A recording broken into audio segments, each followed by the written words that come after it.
We talked about Arsenal a lot at the start of the show, but let's dive a little bit more into the dysfunction that we're starting to see at Manchester United. There's the Jadon Sancho situation that we spoke about. There seems to be a little bit of unrest and some contentiousness happening. We like to talk about the panic meter, on this show, like teams at a panic meter. We're only 4 matches into the season, but it doesn't look great for Manchester United. Charlie, for you, where is the panic meter? It's swinging towards panic. It's not there yet. Erik Ten Hag. Wait, hold on. On a scale of 1 to 5, 5 being panic, where are you? Saying 3, 4? Are you hovering? I'd say 3 and 4 is there. Yeah, 3.5. 3.5? Yeah. Okay. So there are a lot of things that Erik Ten Hag has done well with Manchester United. So first and foremost, I respect him as a manager because I think he has done a lot of good things. But when you look at this last match, and you're subbing in Harry Maguire and Johnny Evans to close out the match. Johnny Evans. That he played under Sir Alex Ferguson. That is an issue. That is an issue for sure. And you give up 2 goals. You had a point on the road, a result. You sub in those 2 players in particular who are low on confidence. I get you want center backs for aerial duels and crosses and set pieces, but those are 2 players in particular where their confidence, well, Harry Maguire's is down here, and Johnny Evans is he's 36. He's past it. All right. He was retired. To counter-argue on that, is that Erik Ten Hag's fault, or is it the mess that was already at Manchester United before he got there? Because any manager that came to Manchester United, he signed Johnny Evans. He had no choice. We could see clearly Manchester United are struggling financially. They cannot compete in the market with the likes of Manchester City, Liverpool, Chelsea, and all these other clubs right now. They put themselves in this situation before Erik Ten Hag got there. They had to try to have a clear out. If you're a Manchester United player, you're not going nowhere. You play for Manchester United, it's on your resume. They've got long contracts. They're getting paid big money. Where are they going? Maguire could have left to go to West Ham. Should have left. Should have, but he's not going to. Should have terminated his contract. It's a bad situation. Also, Manchester United and Arsenal outspend the rest of the league in the last 2 summer transfer windows. So they've got the money, they've got the finances. We're not giving enough credit to the injuries that they were playing with. Shaw's out, Varane's out. If you watch the game, it looked like Bruno was out. There's clearly a lot of issues with injuries, which is why you sign a guy like Johnny Evans. Clearly not a player you're going to depend on for the full season, but can you give me a few minutes? Turns out the answer is no.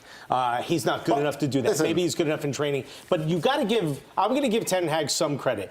How do you play against when Zinchenko, inverts and comes in and you get that box midfield? He did something which I haven't seen very many do. He had Anthony come in, right? Martinelli's not going to come back. He's going to try to push the line as far as he can. So now you have this amazing amount of space, but there's no one good enough to play in that, including Anthony can't come back out and use that space to his advantage. There's just nothing you can do when you're Erik Ten Hag. And the promise was that this was the guy who was going to fix it. Ralph Rangnick looked bad. Ole Gunnar Solskjaer looked bad. Everyone you've put in that position has looked bad. This is the guy who's going to fix it. He spent big. He brought in his players, and it still doesn't look good. He's got to be under some pressure, no? He's under pressure, I agree now, because of the results. At first, I didn't think he would be. But now, because of the results and the performances, he's put himself under pressure. This whole Jadon Sancho thing as well has put more pressure on him as a manager at Manchester United. But in his defence, the only defence I'll give it, the club has been run like an absolute joke. The owners have not made it easy for him. He's gone into a difficult environment. There's a cluster of players there that if he had his way, he would get rid of at least 10 or 12 players at Manchester United. But Manchester United created that themselves with their recruiting that they've been doing and the players they've been getting before Erik Ten Hag came into place. My thing now is when you look at Manchester United, you struggle to see an identity. They are struggling in that final third in fluency and creativity in how they're going to get goals and how they're going to score goals. They do not look like a team. They don't look like a great team in possession. They don't look like they've got a real plan at the moment. And then you worry now some of the signings, like Amrabat's coming in there again. I still think they look unathletic in that midfield area. And I think when you watch that game, the youth of Arsenal showed as that game went on and grew in the final stages. I think Amrabat's going to free up Bruno Fernandes in a way that he clearly needs to be, because it's obvious that he has way too much responsibility defensively. I want to see him, or if you're a Manchester United fan, you want to see him start to spray your attackers, but also what attackers? And I'm gonna fight back a little bit on this idea that it's the owners. I'm not saying the owners have been great, but Erik Ten Hag's had a lot of time. He's not the head coach. He's the manager. He gets to make these decisions. He went out and spent real big on his guys. He got Lisandro Martinez, who, was slated at first, but clearly proved he's an incredible defender. Please tell me why. Please tell me this. What is Anthony? Why didn't they get Harry Kane? If Manchester United is Manchester United old with the superpower, why did they not get Harry Kane? That is what they were needing. Would Daniel Levy have sold him within the league? I don't think so. Yes, he would have. He would have. He barely sold him to Bayern. He would have. He kept him at the airport for 6 hours. Listen, let's put some respect on Manchester United name.